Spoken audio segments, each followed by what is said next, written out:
సూర్యాపేట జిల్లా హుజూర్ నగర్ ఎంపీడీఓ కార్యాలయంలో కళ్యాణ లక్ష్మి షాదీ ముబారక్ చెక్కులు మంత్రి ఉత్తమ్ కుమార్ రెడ్డి పంపిణీ చేశారు. అనంతరం మంత్రి కుమార్ రెడ్డి మాట్లాడుతూ అహర్నిశలు కృషి చేసి నిరుపేదలకు న్యాయం జరిగే విధంగా పనిచేస్తున్నాం. జాతీయ రహదారులు, మహిళలకు వడ్డీ లేని రుణాలు అందించడం జరిగింది. రైల్వే లైన్లు, జాతీయ రహదారులు, అర్హులందరికీ ఇందిరమ్మ ఇల్లు అందించడం జరుగుతోందని వారన్నారు. మరి ప్రత్యేకంగా మహిళల విషయంలో నా అక్కలు చెల్లెలు మీరు గుర్తుపెట్టుకోవాలి. మీతో మళ్ళీ కలిసే అవకాశం నాకు రాకపోవచ్చు.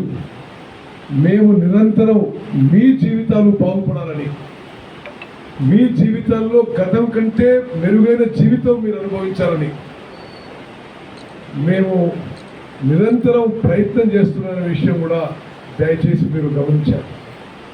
మీ ఊర్లోకి రోడ్లు కానీ, మీ ఊర్లోకి నీళ్లు కానీ, మీ ఊర్లో కరెంటు కానీ, మరి అన్ని విధాలుగా అన్ని విషయాల్లో మరి అంటే అందరికీ అన్ని విషయాలు ఒకేసారి కాకపోవచ్చు, కానీ మెజారిటీ ప్రజలు గతం కంటే మెరుగైన జీవితం ఇవ్వడానికి మేము ప్రయత్నం చేస్తున్న విషయం మీరు గమనించాలని చెప్పి నేను మనం చేస్తాం. మీ అందరికీ పేరు పేరున ఇక్కడికి వచ్చిన ప్రతి అక్క, ప్రతి చెల్లి, మీరు మీ ఉత్తమన్నగా మీరు ఆశీర్వదించాలని కోరుకుంటూ ఇప్పుడు కళ్యాణ లక్ష్మి చెక్కులు పంపిణీ